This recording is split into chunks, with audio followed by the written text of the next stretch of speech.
Uh-oh. Here comes trouble.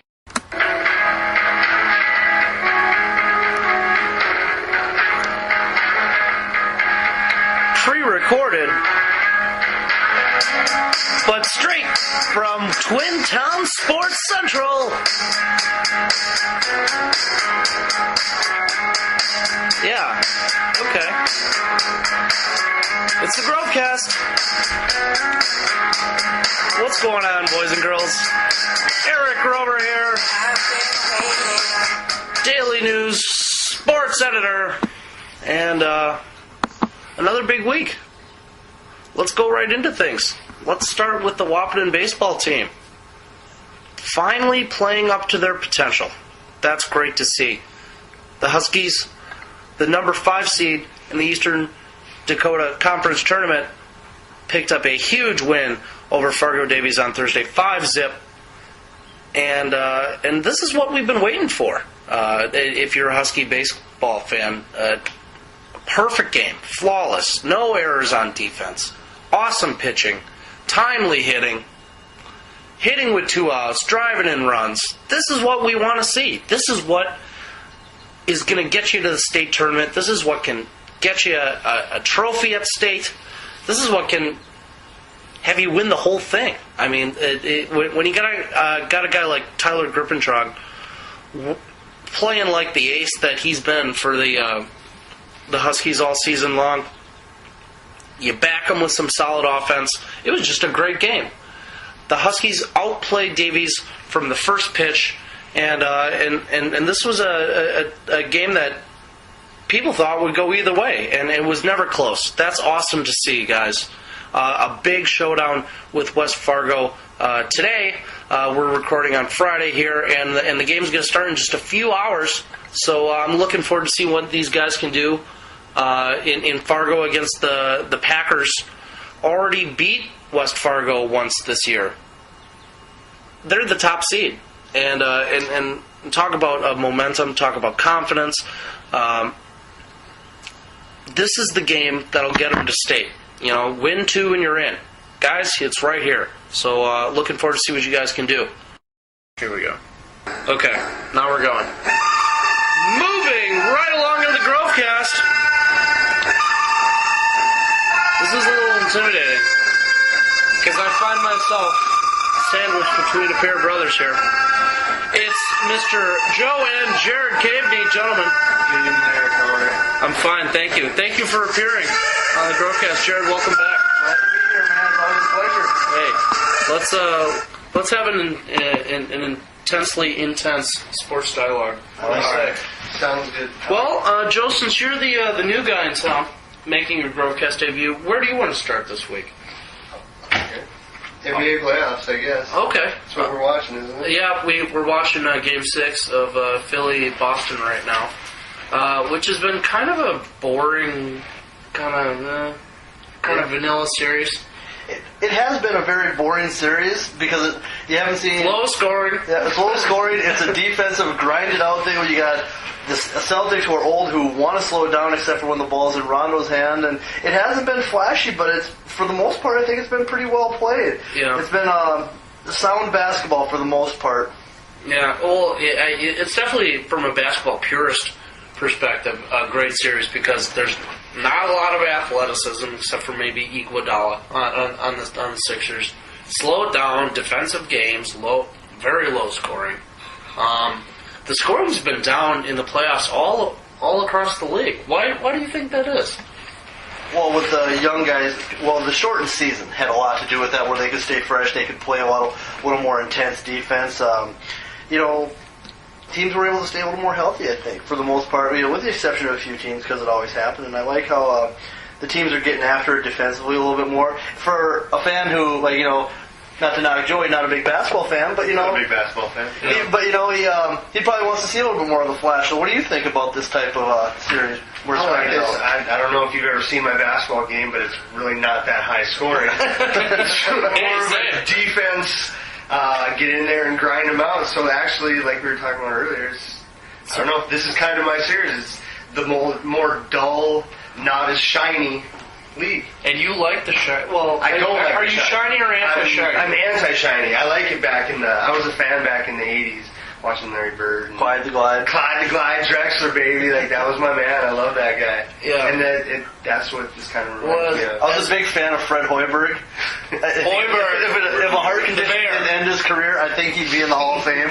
I'm not sure about that, but I like to think that. They called Hoiberg the mayor. Isn't he a mayor somewhere now? No, he's the head basketball coach at Iowa State. That's what he's doing. He played basketball at Iowa State. He was from Ames, which is and they Iowa beat Kansas this year, I remember. Yeah, Kansas went to the finals. I think Iowa State got knocked out first round. Yeah. Really want to go there? No. I don't. I don't want to go there. But with it, as plain vanilla as this series has been, the Indiana-Miami series has been quite the opposite, wouldn't you say? Yeah, that's been a little more... you got players like LeBron James and Dwayne Wade. That's a real flashy team, but they're obviously outstanding basketball players. And it's getting a little bit chippy now with a little bit. Udonis Haslem, taking out Tyler Hansbrough. Reminded us of Henderson taking him out in college, but he got a 1-game suspension, and then Pittman gets a 3-game suspension. That could be a big thing with Chris Bosh already out. They're losing their big man. Yeah, they are losing those. They're going to have to rely on LeBron James to guard the post, which could really be a major factor wearing out LeBron down the stretch, because he usually does a disappearing act in the fourth quarter anyway. Yeah, but Pittman was always a garbage time player, and he wasn't ever going to see significant minutes. Have you been watching the series, Joe? No, I haven't. Okay. I actually work for a living, guys. Oh, well, that's nice. I get all my stuff through Stephen, and he's cheering for the Celtics, so I'm going for the Spurs. Spurs aren't a bad pick. No, I know. Stephen's the guy you should bring on here because he probably knows more about sports than we do. Yeah, for sure.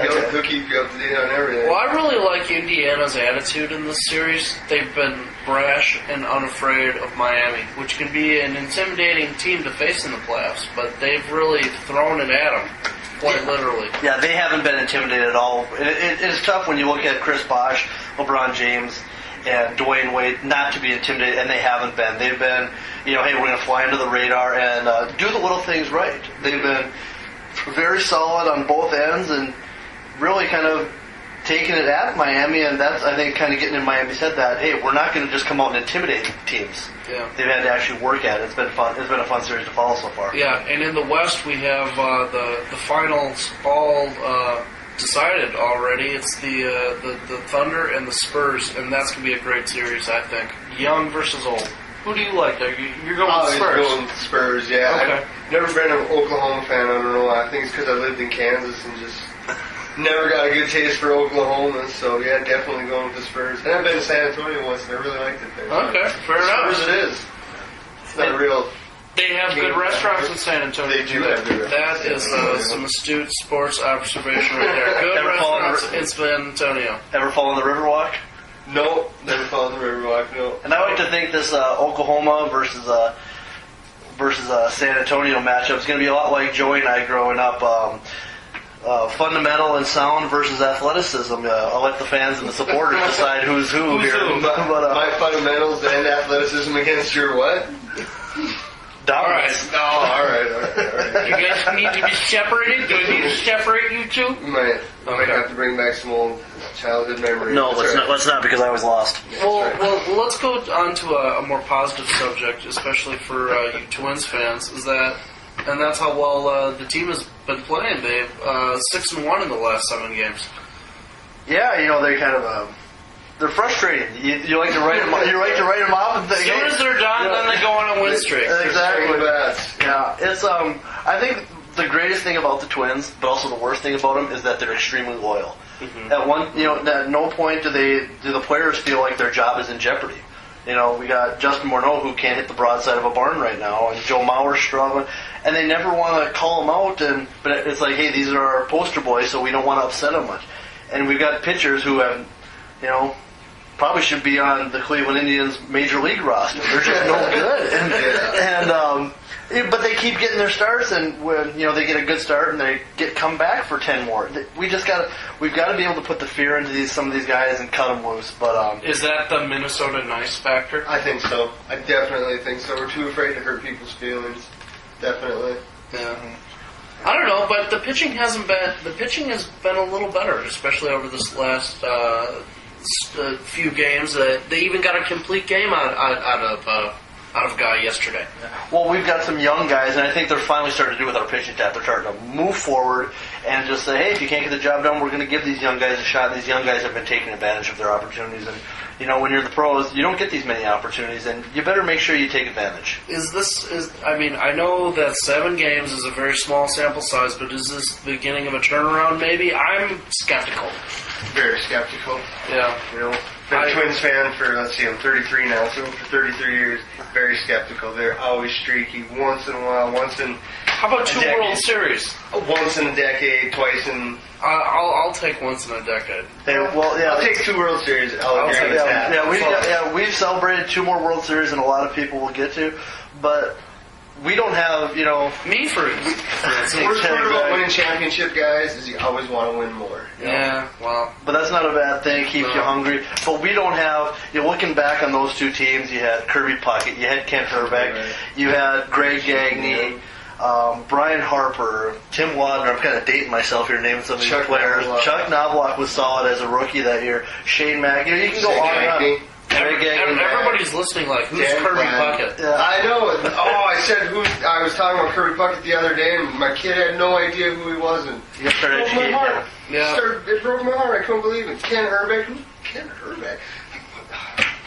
Anyway. Kids these days, teenagers with their smartphones. Yeah. Well, they don't have the players that are hard nosed like that. Mm-hmm. Kirby Puckett, up until his eye injury, never went on the disabled list. Mm-hmm. And Joe Mauer, if he gets pneumonia, he takes 2 weeks off. Yeah. Or when it's cold, or knees are sore, bilateral leg. Or he needs to fill another head and shoulders. What kind of garbage is that? That's pretty soft. Or he needs to film another Head and Shoulders commercial. Yeah, there you go. Well, that wig must have been plenty heavy. Should have wore out them knees real fast. Joe Mauer's got a rug? Is that true? No, the one I'm talking about where he's making fun of Paul Muller's hair, wearing the big hair. Okay. Or he's wearing the towel or whatever. That was Paul Muller that wore the big one. Yeah, he's just making fun of Paul Muller. Paul Muller should have toughened him up and whomped him a little bit. Yeah. Well, OTAs are starting for football. Yes, they are. Can you believe it? Football season. We're going to have preseason in a little under 2 months. I can't wait. Oh, man. One Viking fan to another fan. What are you thinking from the Vikings this year? Oh, I want so bad for them to win, and up until about Game 7, when they're 1-6, I'll still believe. But I just don't see it happening. There's just, you got Peterson coming off his injury. Mm-hmm. That's what everyone keeps on forgetting. Yeah, Ponder, the second year, played, 5 games last year or something? I think he just played the whole second half. Did he? Yeah, I think it was 8 games about. Mm-hmm. But I saw his first start. Yeah. The Packers? Yeah. I covered that. He's got some promise. He really does. Yeah, he does. He's not seasoned yet. He's not the general that team needs right now to move him forward. But, he could be, He's smart, very athletic. He can run. He can run. Well, he was doing that the whole rest of the year. They couldn't keep a defensive lineman off him. McNabb couldn't do. Yeah, well, exactly. McNabb threw more bounce passes than Magic Johnson. What a waste of money that guy was. Yeah, but I think almost as much as Randy Moss. Wait, here's a question: who was the bigger waste of money, Donovan McNabb or Randy Moss? Donovan McNabb. He lost us more games. McNabb. With Randy Moss, at least you can say we didn't get a chance to get him the ball because Favre was getting hit a lot too. McNabb had the ball in his hands every time and perfected that skip pass, but it just wasn't solid. But I like the addition of Matt Khalil. And going back to Ponder, he didn't have. Remember, we got to think back. He didn't have that off season. He came in with basically just right into, hey, we're going to go right in. We got 2 weeks, and then we got preseason. And McNabb was the guy. So he didn't get these OTAs. He didn't get those workouts where he get any chemistry with the guys. So it was last year was kind of an unfair assessment. I think this year... Of McNabb or of Ponder? Ponder. McNabb, he's a vet. He's got to know that he's got to be able to get in there and throw some passes with his guys. And he did not do a good job. And he should be able to build chemistry a lot faster than a rookie, and he did not do that. Well, I hope so. You got to be wary of that sophomore slump, though. Absolutely, but he's going to have some time to work with those rookies. They have to go from last year. Yeah. Yeah. And I suppose, yeah. With Matt Khalil protecting him, I think this guy is going to be all right. You know, he seems to be a Midwestern rugged guy, and he's going to keep. He's going to be able to keep Christian Ponder upright for the majority of the game, and that's what let's hope so. It's definitely a tough division to play in. Is there any way that the Vikings do not finish at the bottom of the division? There's a chance. I mean, there's always a chance you could snap together and just play a great season. Mm-hmm. How much of a chance? Let's be real about it. I think it's all going to depend on how healthy AP's knee is. That will be a big factor. Yeah, and he's almost back to, they say he's doing sprints. They showed him doing box jumps on the caveman, and getting up there. I thought that was me jumping up on some of those boxes, but I wasn't exactly sure. Is that like college videos? Yeah. Holy crap, where did they get those? No, just from last week. Oh, yeah. No, yeah. I athleticism left in those legs. Oh, absolutely. Sure. Well, you got to look. He's only 27. I mean, it's never a good knee injury, but at least he's young. And if he doesn't come back, maybe we can make another Herschel Walker type trade. That worked out for us. Trade him in the Cowboys. Perfect. But I think we definitely had an outstanding draft. I thought they did a great job, and they got some good rookies. And we might be 2-3 years away, but I think we're moving in the right direction. Well, say that. It'll be interesting to see which way things go with training camps and all that stuff. Oh, that's always big. I think that's overlooked. They want to see how they do in preseason, but they don't understand where we're at for those, how many different workouts that we've done together to get that chemistry down. I think that's been overlooked by the majority of fans. Last word. You got it. Last word. Well, fastest growing sport. One of the fastest growing sports in the world right now is mixed martial arts. Check out the fight. Junior Dos Santos versus Frank Mir. Now, I'm not really I'm not an active follower of MMA, but I like to watch a good. It's entertaining to watch people beat the hell out of each other. So who do you like in the fight and why? I like Junior Dos Santos. He's a striker. He's after my own heart. I like to hit people. I'm a kickboxing instructor. Mm-hmm. And Frank Mir is kind of it's a family show. He's a kind of a ground and pound guy? No, he's kind of a jerk, and I want him to get crap kicked out of him. But no, he's a submission fighter. He likes to do submission stuff. Okay. Like that. All right. Yeah. Well, I'm not going to pay $50 to see it, so looks like I got to find a place to watch it. I can show you a few places to watch it. That sounds I think good. there's a few places up in Fargo that get open. That's what Wahpeton needs. People of Wahpeton build a sports bar. All right, boys and girls. That's going to do it for another Grovcast. Where does the time go? I have no idea.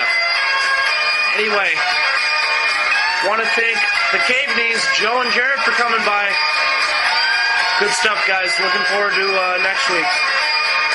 Hey, thanks for listening, everybody. Good luck to the Huskies and everybody else out there. See you next week. Right on the Grovcast.